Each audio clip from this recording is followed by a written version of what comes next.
आगमन का दूसरा सप्ताह, मंगलवार। पहला पाठ ईसाया का ग्रंथ, अध्याय 40, पद संख्या 1 से 11। तुम्हारा ईश्वर यह कहता है, मेरी प्रजा को सांत्वना दो, सांत्वना दो। यरूशलेम को ढारस बंधो और पुकार कर उससे यह कहो कि उसकी विपत्ति के दिन समाप्त हो गए हैं और उसके पाप का प्रायश्चित हो चुका है। प्रभु ईश्वर के हाथ से उसे सभी अपराधों का पूरा दंड मिल चुका है। यह आवाज आ रही है, निर्जन प्रदेश में प्रभु का मार्ग तैयार करो। हमारे ईश्वर के लिए मैदान में रास्ता सीधा कर दो। हर एक घाटी भर दी जाए, हर एक पहाड़ और पहाड़ी समतल की जाए, खड़ी चट्टान को मैदान और कगार को घाटी बना दिया जाए।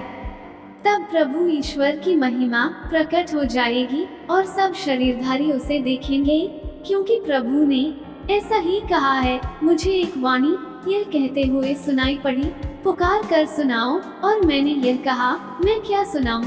सब शरीरधारी घास के सदृश हैं और उनका सौंदर्य खेत के फूलों के सदृश। जब प्रभु को श्वास उनका स्पर्श करता है तो घास सूख जाती और फूल मुरझाता है। निश्चय ही मनुष्य घास के सदृश है, घास सूख जाती और फूल मुरझाता है, किंतु हमारे ईश्वर का वचन सदा सर्वदा बना रहता है। सियोन को शुभ संदेश सुनाने वाले ऊंचे पहाड़ पर चढ़ो, यरूशलेम को शुभ संदेश सुनाने वाले अपनी आवाज ऊंची कर दो। निडर होकर यूदा के नगरों से पुकार कर यह कहो, यही तुम्हारा ईश्वर है। देखो, प्रभु ईश्वर सामर्थ्य के साथ आ रहा है। वो सब कुछ अपने अधीन कर लेगा। वो अपना पुरस्कार अपने साथ ला रहा है और उसका विजयोपहार भी उसके साथ है। वो गडेरिये की तरह अपना रेवड़ चराता है। वो मेमने को उठाकर अपनी छाती से लगा लेता और दूध पिलाने वाली भेड़ धीरे धीरे ले चलता है। सुसमाचार संत मत्ती अध्याय 18, पद संख्या 12 से 14। तुम्हारा क्या विचार है? यदि किसी के 100 भेड़ी हों और उनमें से एक भी भटक जाए, तो क्या वह उन 99 भेड़ों को पहाड़ी पर छोड़कर उस भटकी हुई को खोजने नहीं जाएगा? और यदि वह उसे पाए, तो मैं विश्वास दिलाता हूँ कि उसे उन 99 की अपेक्षा जो भटकी नहीं थी, उस भेड़ के कारण अधिक आनंद होगा। इसी तरह मेरा स्वर्गिक पिता नहीं चाहता कि उन नन्हों में से एक भी खो जाए। मनन चिंतन।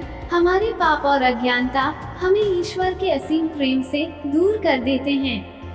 ईश्वर हमें हमेशा से ही प्रेम करते आए हैं और जब भी ईश्वर से दूर भटके, ईश्वर हमें पुनः अपनी राह पर ले आए।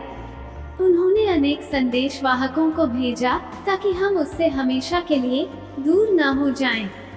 अंत में उन्होंने अपने एकलौते पुत्र को हमारे मुक्तिदाता के रूप में हमारे लिए भेजा। ईश्वर कभी नहीं चाहेंगे कि उसकी प्रिय संतानें उससे दूर रहें। आज भी वह दुनिया के लिए मुक्तिदाता भेजने के लिए तैयार हैं, बशर्ते दुनिया अपने पापों को त्याग कर ईश्वर की ओर अभिमुख हो। आज के सुसमाचार में प्रभु यीशु पिता ईश्वर की करुणा और दया की याद दिलाते हैं, जो भूले भटके लोगों के लिए सदा उपलब्ध है। वो सदा भूले भटके लोगों की खोज में रहते हैं।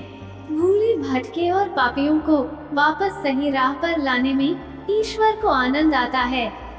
आगमन काल का यह समय हमें याद दिलाता है कि हमें अपने पापों अभिमुख होकर ईश्वर की ओर मुड़ना है, ताकि वे हमारे मन परिवर्तन में आनंद मना सकें।